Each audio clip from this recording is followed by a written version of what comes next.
Hello সবাইকে, good morning. কেমন আছো সবাই? আশা করছি অনেক ভালো আছো, সুস্থ আছো। নতুন একটা ব্লগে তোমাদের সবাইকে অনেক স্বাগত জানাচ্ছি। আচ্ছা, আগের দিনে নয়, মানে যখনই সকালবেলা ভ্লগ শুরু করি তখনই বলি যে ঘুম থেকে উঠে এই কাজটা করছি বা এই কাজটা শুরু করলাম। আমি বুঝি না এই কথাটার মাঝে কি এমন খারাপ জিনিস আছে, মানে একেকজন এমন করে কমেন্ট করে যেন তাদের চোখের বিষ আমি, এরকম একটা ব্যাপার। মানে তারা ভিডিও দেখে আবার খুব বাজে বাজে, মানে এক একটা সামান্য কথা নিয়ে ভীষণ বাজেভাবে বলে। যাই হোক, মানে ঘুম থেকে উঠে এই কাজটা করছি সেই কাজটা করছি এটা বলার মধ্যে মানে কি এমন খারাপ জিনিস আছে যে এত বাজেভাবে একটা কমেন্ট করতে হয়, আমি বুঝি না। যাক গিয়ে চলো, আমার যেটা অভ্যাস আমি তো সেভাবেই কথা বলবো, তাই না? আমি তো চেঞ্জ করতে পারবো না। তো আমাকে তো এইভাবেই বলতে হবে যে ঘুম থেকে উঠে এই কাজটা শুরু করলাম বা ওই কাজটা শুরু করলাম।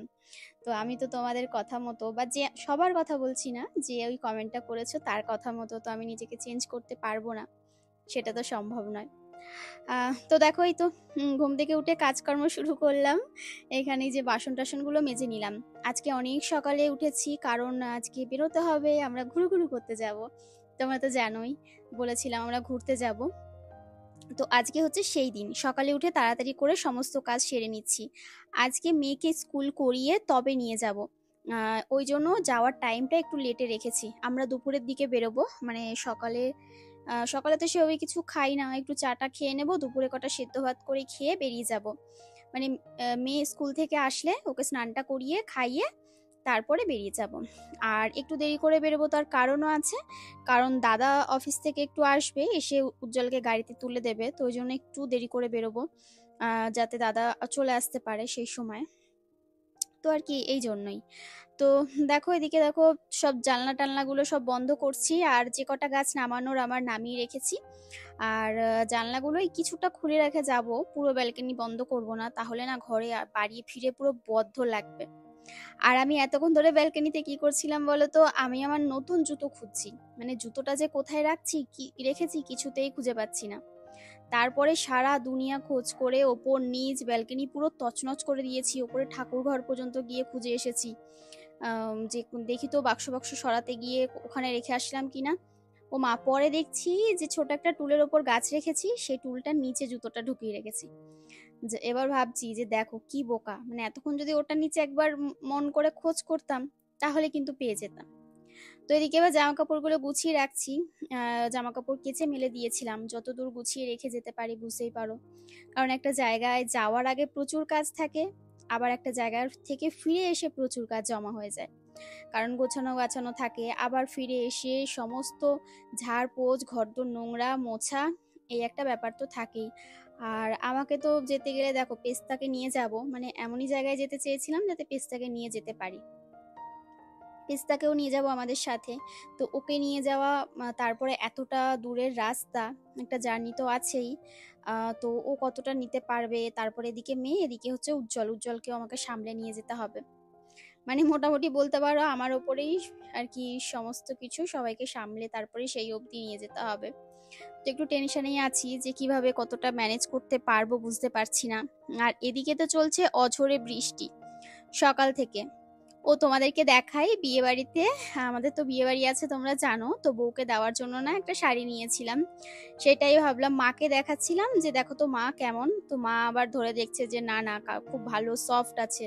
তাই বললাম হ্যাঁ, এরকম দেখেই নিয়েছি যাতে একটু কাপড়টা ভালো হয়, পরতে পারে। পুজো টুজো, নতুন বউ তো, লাল সাদা এই যে শাড়ি দিলে এই শাড়িগুলো আর কি পরতে পারবে পুজোর সময়, সামনে পুজো আছে। অষ্টমীর অঞ্জলি বলো বা টুকটাক কোথাও গেলেও পরে যেতে পারবে, সেই বুঝে এই শাড়িটাই নিয়েছিলাম আমি। তো সেটাই তোমাদেরকে একটু দেখালাম, আর মাকেও দেখিয়ে দিলাম। তো এদিকে দেখো, এবার শাড়িটা গুছিয়ে রেখে আমি এবার বিছানাটা ঝেড়ে পুছে নিচ্ছি। আর অনেক কিছু নেওয়ার এখনো বাকি আছে, যেমন এই যে দেখছো চার্জারগুলো ঘুরঘুর করছে বিছানার ওপর থেকে। ফোনে চার্জ কমপ্লিট করে এখন যেহেতু ভ্লগ শুট করছি, ভ্লগটা যেখানে মানে শুট করা একটু মাঝখানে থামিয়ে তোমার মোবাইলগুলো চার্জে দেবো। চার্জে বসিয়ে চার্জার, হেডফোন, এই সমস্ত তো নিতে হবে, মোবাইলগুলো নিতে হবে। আর বাদবাকি ওষুধপত্র বলো, যাবতীয় পেস্তার জিনিস, মেয়ের জিনিস, উজ্জ্বলের জিনিস, সমস্ত কিছু নিয়েছি। প্লাস একটু বড়ই হয়েছে জিনিসপত্র, মানে বেশি হয়েছে, বড় ট্রলিটাই নিতে হয়েছে। কারণ বিয়ে বাড়ি আছে, বিয়ে বাড়ি যেতে গেলে বুঝতেই পারো শাড়ি টাড়ি নিতে হবে। আর দিদিভাই বলেছে কণিকা সাজিয়ে দেবে, মেকআপের জিনিসপত্র নিয়ে এসো। তো ওই হেয়ারে মানে চুল কার্ল করার জন্য দুটো মেশিন নিয়েছি, আর কিছু নিইনি, কারণ নিতে গেলে তো একটা ট্রলি ওতেই লেগে যাবে। তো আমি যেটুকুনি দরকার সেইটুকুনি বেছে বেছে মেকআপের জিনিসপত্র নিলাম, মানে একদম স্বল্প নিয়েছি। কারণ এতটা দূরের রাস্তা তো বুঝতে পারছো, যতটুকুনি না নিলে নয় ততটুকুনি নিয়েছি। একটা আইশ্যাডো প্যালেট নিয়েছি, একটা লিপস্টিক প্যালেট নিয়েছি, আর তোমার কি নিলাম, ওই আর কি যা যা লাগে টুকটাক ওগুলো নিয়েছি। তো তাতেই মনে হচ্ছে যেন কত ভারী হয়ে গেছে, কত কিছু নেওয়া হয়ে গেছে। আসলে এতগুলো মানুষের তো মানে জিনিসপত্র, তো ওই জন্য মনে হয় যেন অনেক কিছু নিয়ে ফেলেছি।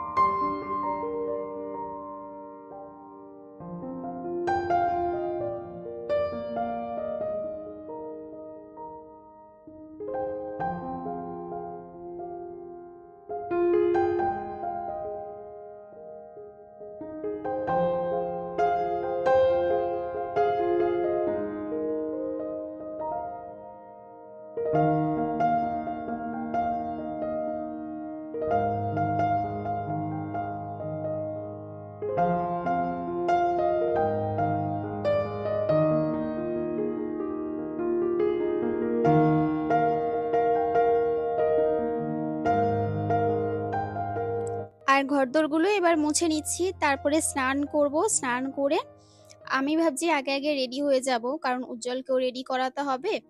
এদিকে তোমার পেস্তাকে একটু খাইয়ে নিয়ে যেতে হবে, তারপরে মেয়েকে খাইয়ে নিয়ে যেতে হবে, আমাদেরকেও দুটো চারটে খেয়ে যেতে হবে। তো সেগুলো তো তোমার আছেই।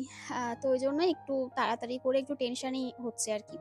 ভাবছি যে সব টাইমের মধ্যে করতে পারবো, তো এদিকে গাড়ির টাইমও দেওয়া হয়ে গেছে। মানে যে গাড়িতে যাব সেই গাড়ির দাদাকে টাইমও দেওয়া হয়ে গেছে যে কটার মধ্যে যাব। দুপুর দুপুর বেরিয়ে পড়বো খেয়ে দিয়ে, ওই 2টো 2:30 এই সময়টাই। বা যদি আর একটু আগে হতো ভালো হতো, কিন্তু কিছু করার নেই, তবে যেতে দেরি হবে এই আর কি। কিন্তু ভাবছিলাম যে যেতে যেতে বৃষ্টিটা না পড়ে, কিন্তু যেই মুহূর্তে আমরা বেরিয়ে গাড়িতে উঠেছি বৃষ্টি শুরু হয়ে গেছে। আর আজকের দিনটা ছিল তোমার বৃহস্পতিবার।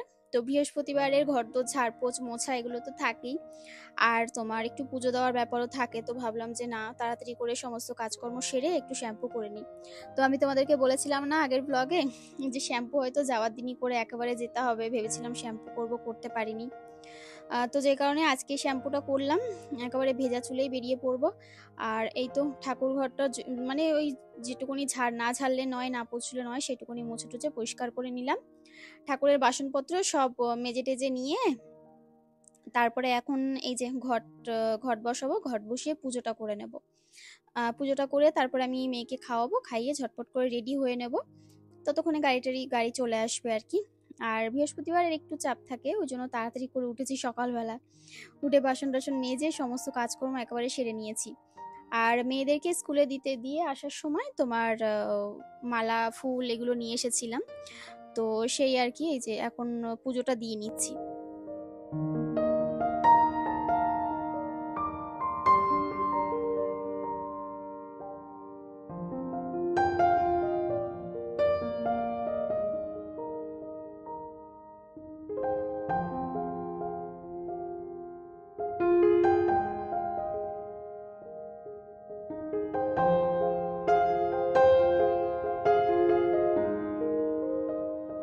গাছে জামরুল হয়েছিল, গাছ থেকে জামরুল নিয়ে আসলাম ঠাকুরকে দেব বলে, মানে আজকে গোপালকে দেব বলে। আর এখানে তোমার আম কেটে নিচ্ছি, ঘরে আম ছিল। তো ভাবলাম যে না, ঠাকুরের জন্য আম রেখেছিলাম আমি আলাদা করে। তো ঘরে যা ফল টল থাকে সেগুলো দিয়েই পুজো দিই। আজকে তো আর বাজারে সেভাবে গিয়ে তোমার মিষ্টি মিষ্টি আনতে পারিনি, কারণ সকালের দিকে না আমাদের এই বাজারে মিষ্টির দোকানটা খোলে না, ওই 8টা 9টার পরে খোলে। তো সকালবেলা যখন আসি তখন তো ওই 7টা মতো বাজে, পৌনে 7টা 7টা, তখন আর আনা হয় না। পরে আর আজকে যাওয়াও হয়নি, তো ভাবলাম যে ঘরে যেটুকুনি ফল টল আছে ওটা দিয়েই পুজো করে নিই। তো চলো মেয়েকে খাওয়াবো। তো এই যে মেয়েকে খাওয়ানোও হয়ে গেছে বলতে বলতে, আর উজ্জ্বলকে রেডি করিয়ে দিলাম আর কি। জামা টামা পরিয়ে, না জামাটা পরে পরাবো, এমনি রেডি করিয়ে দিলাম। তো বললো জামাটা একটু পরে পরছি। আর আমি দেখো এই যে একটা সিম্পল সুতির কুর্তি পরেছি বাটিকের, কারণ এতটা দূরে যাবো তো, আর বিশেষ করে পেস্তা রয়েছে, পেস্তাকেও সামলাতে হবে। তো আমি ওই যে বললাম টেনশনেই ছিলাম যে পেস্তা কতটা হড়বড়ি করবে, কিভাবে যাবে, কারণ অনেক দিন পর জার্নি করছে। আর সেভাবে তো আর কোথাও ও যায় না, আর আমরাও সেভাবে কোথাও যাই না। আর ও আর কি কমফোর্টেবল হবে কিনা, এটাই হচ্ছে আমার সমস্যা লাগছিল, মানে বুঝতে পারছিলাম না। তো তারপরে মোটামুটি ঠিকঠাক ভাবেই গেছে, তবে বৃষ্টিটা একটু ঝুলিয়ে দিয়েছিল। আর কিছু না। তো এই যে চুলটা ছেড়ে নিলাম, পরে যেতে যেতে চুলটা পরে বেঁধেও নিয়েছিলাম, মানে বেঁধে নেবো আর কি। আর একটা এই যে মঙ্গলসূত্র পরেছি, আর একটা ওই কি বলে সুতো কানের হয় না, সেই কানের একটা কিনেছিলাম। আগের দিন তোমাদেরকে দেখাতে ভুলে গেছিলাম বোধহয় এই কানেরটা, তো সেটাই পরে নিলাম। আর একটা টিপ না পরলে খালি খালি লাগছিল, তবে লাল টিপটা আমার এই মুহূর্তে হাতের কাছে ছিল না, সব ভেতরে ব্যাগে ঢুকিয়ে দিয়েছিলাম। তো ভাবলাম যে একটা এই সবুজ টিপ পরে নিই, আর এটা আবার নেল পলিশ দিয়ে পরেছিলাম। তো রেডি হয়ে গেছি, আর তারপরে উজ্জ্বলকে গাড়িতে তুলে দিল দাদা। আর আমরা এই যে দুগ্গা দুগ্গা করে বেরিয়ে পড়লাম একদম সপরিবারে, বাড়িতে তালা টালা দিয়ে। এই যে মেয়ে এখানে বসেছে, তবে যাওয়ার সময় সমস্যা যেটা হচ্ছিল, সিটে না একটু মানে বসার সিটে একটু শর্ট পড়ে গেছিল। পেছনে অনেক জায়গা ছিল, পেছনে যদি সিটটা খুলতে পারতাম তাহলে হয়তো আরো 2-3 জন অনায়াসে যেতে পারতাম। কিন্তু পেছনের সিটে উজ্জ্বলে যেহেতু হুইল চেয়ার গেছে, পেছনের সিটটা পুরো গুটিয়ে ভাঁজ করে সেই জায়গাটায় হুইল চেয়ার রাখা হয়েছে, ওই জন্য ওখানে কেউ বসতে পারেনি। পুরো পেছনের জায়গাটা আমাদেরকে ছেড়ে দিতে হয় যখন কোথাও যাই আমরা উজ্জ্বলের হুইল চেয়ারের জন্য। তবে তো এবার একটা হুইল চেয়ার গেছে, অন্যান্য বার 2টো করে হুইল চেয়ার যায়। তো ওই জন্য আর এবার একটু ট্রলিটা তাও ঠিকঠাকভাবে রাখতে পেরেছি। ট্রলি হয়েছে, হুইল চেয়ার হয়েছে, মায়ের জামা কাপড় হয়েছে, তারপরে কোয়েলের লেহেঙ্গা টেহেঙ্গা ছিল এই বাড়িতে রেখে গেছিল, ওদের জামা কাপড় কিছু ছিল সেগুলো নিতে হয়েছে। তো ওই জন্য আর কি তোমার একটু তো পেছনের জায়গাটা আর কি ছিল না। তো সামনে যেটুকুনি ছিল, সামনে তো মা বসেছিল, আর বললো সামনে আর কাউকে অ্যালাউ করবে না। আমি ভেবেছিলাম মায়ের কোলে মেয়ে চলে যাবে, পেস্তাকে আমি সামলে নেব, তবে সেটা আর হয়নি। তবে যাওয়ার সময় মেয়ের একটু কষ্ট হয়েছে, উজ্জ্বলেরও হয়েছে, কারণ উজ্জ্বল তো নিজেই ঠিকভাবে গাড়িতে বসতে পারে না, ওকে আমাকে ধরে রাখতে হয়। তবে ও এবার সাহস করে বলল যে না, মেয়েকে আমার কোলে নাও, মানে না হলে মেয়েটা কোথায় বসবে। আর পেস্তাকে পুরো 2জনের জায়গা ছেড়ে দেওয়া হয়েছিল, মানে এই পেছনের সিটে 4জনের জায়গা, একটু চাপাচাপি করলে 4জন মোটামুটি হয়ে যায়, মানে মিডিলের জায়গাটা। তবে পেস্তার জন্য পুরো 2টো সিট ছেড়ে দিয়েছি যাতে ও হাত পা ছড়িয়ে শুয়ে থাকতে পারে। তবে ও কি করছিল জানো তো, ও একটু ভয় পাচ্ছিল। ও পুরো মানে আমার কোলের ওপরেই সারা রাস্তা উঠে গেছে, মানে ওই যে আমার যে এত পা ব্যথা হয়েছে তারপরে 2 দিন কি বলবো।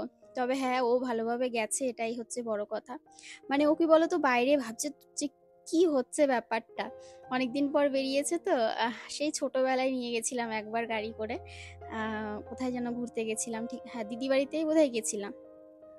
তো তখন নিয়ে গেছিলাম, আর এই যে এই 4 বছর হলো ওর, এখন নিয়ে যাচ্ছি, একটু তো অসুবিধা হবেই। তবে ও ভয় পাচ্ছিল একটু, তারপরে আস্তে আস্তে ঠিক হয়ে গেছিল, ও ঘুমিয়ে পড়েছিল। তবে আমার কোল ছাড়েনি, মানে ও পুরো একদম ছোট বাচ্চারা যেরকম মায়ের কোলের মধ্যেই যাবে, ও ঠিক আমার কোলের মধ্যেই একদম পেটটা আমার কোলের ওপর উঠিয়ে শুয়েছিল। তো চলো টাটা।